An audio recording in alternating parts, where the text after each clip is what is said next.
Salut à tous, c'est Thomas. Est-ce que vous vous êtes déjà demandé comment est-ce qu'un jeu fait pour vous introduire dans son histoire? Comment est-ce qu'il fait pour vous présenter son début? Comment il vous présente son gameplay, sa part artistique? Alors je vous propose qu'on se penche sur un jeu qui pour moi réussit parfaitement cet objectif, qui nous met tout de suite dans le bain et qui nous présente une introduction devenue légendaire pour ses joueurs. C'est parti.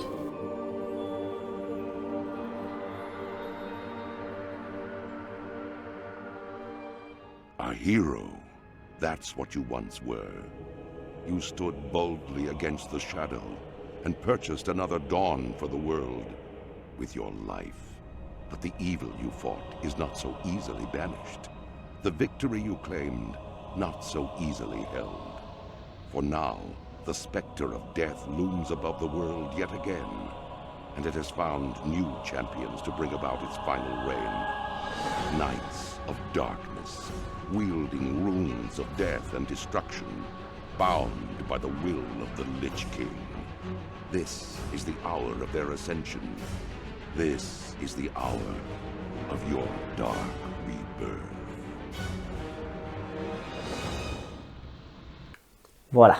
Cette cinématique est extraite du lancement d'une classe héroïque qui s'appelle le Chevalier de la Mort, pour l'extension Wrath of the Lich King sortie en 2008. Donc cette fameuse classe, le Chevalier de la Mort, est donc une classe héroïque, donc plutôt que de commencer au niveau 1, comme la plupart des autres classes, elle commence au niveau 55, donc elle est destinée à des joueurs aguerris, qui ont donc l'habitude de jouer au jeu, et donc son tutoriel est un peu différent, et je vous propose de découvrir ça.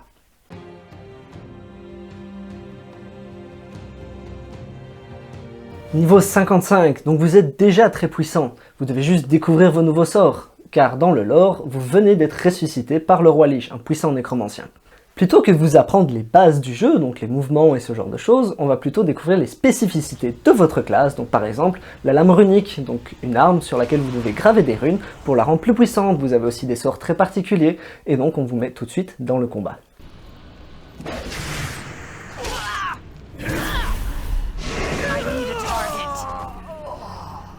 Une autre partie intéressante, c'est que vous n'avez rien pour commencer le jeu, donc on vous propose assez rapidement d'aller chercher une monture. Mais puisque vous êtes un chevalier de la mort, vous devez être métal.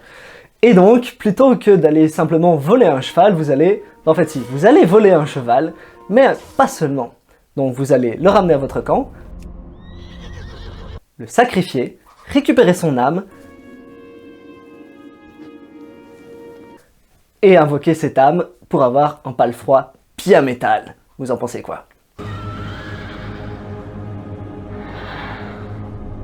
Alors ce que j'aime tout particulièrement avec cette campagne des Chevaliers de la Mort, c'est qu'elle est fortement scénarisée. Contrairement à un jeu sandbox par exemple, vous ne pouvez pas aller faire les quêtes comme vous voulez, vous devez suivre un chemin qui est déjà tout tracé, et ça donne quelque chose d'assez sympa.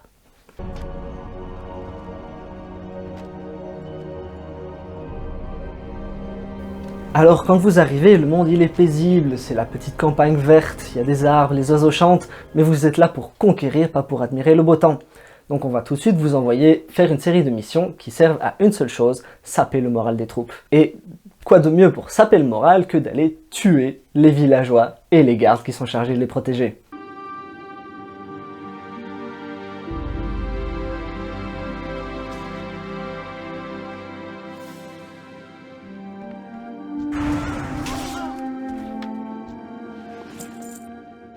Ce qu'il y a de vraiment bien aussi, c'est que vu que c'est fortement scénarisé, on voit l'influence que l'on a sur le monde.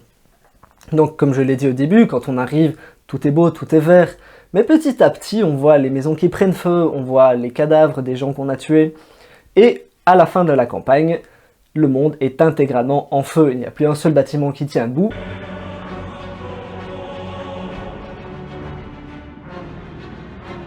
Et d'ailleurs, toute cette destruction, vous allez pouvoir l'observer une dernière fois, à dos d'un gigantesque dragon de glace, et c'est là que vous verrez vraiment l'influence que vous avez eue sur cette belle campagne. Tout est en feu, tout est détruit, tout est mort.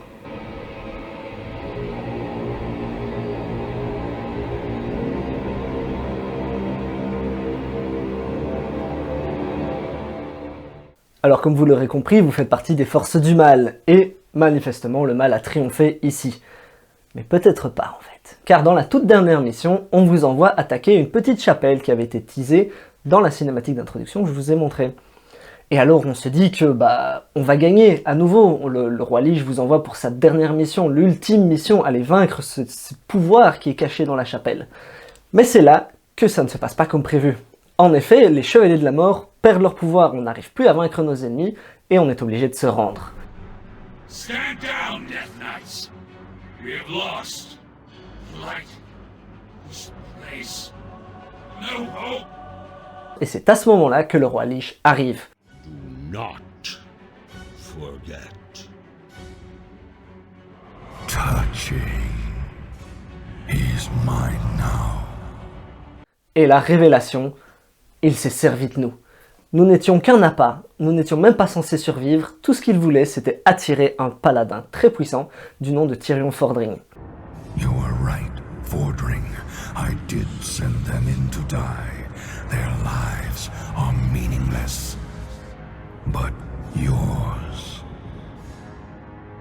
Mais quelque chose que le roi Lich n'avait pas prévu, c'était que Tyrion allait gagner. Après un court affrontement, le méchant est obligé de battre en retraite.